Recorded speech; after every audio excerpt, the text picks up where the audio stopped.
പ്രിയപ്പെട്ട സാഹിത്യകാരൻ MT വാസുദേവൻ നായർ അദ്ദേഹം ബേബി മെമ്മോറിയൽ ആശുപത്രിയിലാണ്. നില ഗുരുതരമാണെന്ന് പറയുമ്പോഴും നേരിയ തരത്തിൽ മരുന്നുകളോട് പ്രതികരിക്കുന്നുണ്ടെന്നാണ് കാർഡിയോളജി ഡിപ്പാർട്ട്മെന്റ് പറയുന്നത്. മിഥിലയുണ്ട്. Mithila, very good morning. നമ്മൾ പ്രതീക്ഷയോൾ തന്നെയാണ്. പ്രാർത്ഥനയോടെ കേരളം കഴിഞ്ഞ കുറേ ദിവസങ്ങളായി ഉണ്ട്. MTയുടെ ആരോഗ്യനില മെച്ചപ്പെടണം എന്ന് പ്രാർത്ഥിക്കുന്ന ആയിരങ്ങളുണ്ട്. നേരിയൊരു പുരോഗതി എന്ന് പറയാൻ നമുക്ക് കഴിയുന്നുണ്ടോ? മരുന്നുകളോട് ചെറിയ രീതിയിലെങ്കിലും പ്രതികരിക്കുന്നുണ്ട് എന്ന മെഡിക്കൽ ബുള്ളറ്റിൻ കഴിഞ്ഞ ദിവസം പുറത്തു വന്നതാണ്. ഇന്നിപ്പോൾ കൂടുതലായി എന്തെങ്കിലും നമ്മൾ പ്രതീക്ഷിക്കേണ്ടതുണ്ട് എന്ന് കരുതുന്നു. അപ്പോൾ എപ്പോഴായിരിക്കും ഒരു മെഡിക്കൽ ബുള്ളറ്റിൻ ഉണ്ടാവുക? വിവരങ്ങൾ എന്താണ്?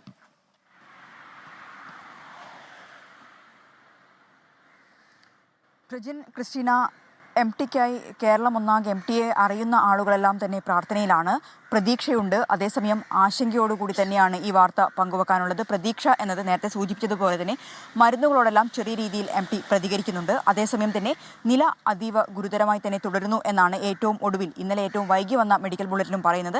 10 മണിയോടെയായിരിക്കും ഇന്നത്തെ പുതിയ അദ്ദേഹത്തിൻ്റെ ആരോഗ്യനിലയുമായി ബന്ധപ്പെട്ട ഒരു മെഡിക്കൽ ബുള്ളറ്റിൻ പുറത്തുവരിക. നിലവിൽ കാർഡിയോളജി വിഭാഗത്തിൻ്റെ പരിചരണയിലാണ് അദ്ദേഹം ഉള്ളത്. കാർഡിയോളജി ICUലാണ്.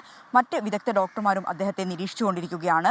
ഈ മാസം 15-ന് രാവിലെയാണ് ശ്വാസതടസ്സത്തെ തുടർന്ന് MTയെ കോഴിക്കോട് ബേബി മെമ്മോറിയൽ ആശുപത്രിയിൽ പ്രവേശിപ്പിച്ചത്. പിന്നീട് അദ്ദേഹത്തിന് ഹൃദയാഘാതമുണ്ടായി.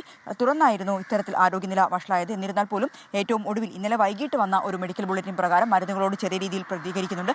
അതുതന്നെയാണ് ഒരു വലിയ പ്രതീക്ഷ നൽകുന്ന കാര്യം. അതേസമയം തന്നെ മാറ്റമില്ലാതെ തന്നെ അദ്ദേഹത്തിൻ്റെ ആരോഗ്യനില ഗുരുതരമായി തുടരുന്നു എന്നത് അല്പം ആശങ്ക നൽകുന്നുണ്ട്. എന്തിനായാലും നേരത്തെ സൂചിപ്പിച്ചതുപോലെ തന്നെ ഒരു നാടൊന്നാകെ അല്ലെങ്കിൽ കേരളക്കരെ ഒന്നാകെ അതിനപ്പുറം അദ്ദേഹത്തെ അറിയുന്ന ആളുകളെല്ലാം തന്നെ അദ്ദേഹം തിരിച്ചുവരവിനായി പ്രാർത്ഥിച്ചുകൊണ്ടേയിരിക്കുകയാണ്. ക്രിസ്റ്റീന. ശരി, മിഥില ബാലനാണ് കോഴിക്കോട് നിന്ന് വിശദാംശങ്ങൾ നൽകിയത്. അപ്പോൾ നമ്മുടെയും ആ ഒരു ആഗ്രഹവും അങ്ങനെയാണ്, അദ്ദേഹം എത്രയും വേഗം തിരികെ ആരോഗ്യത്തോടുകൂടെ വരട്ടെ എന്നത് തന്നെയാണ്.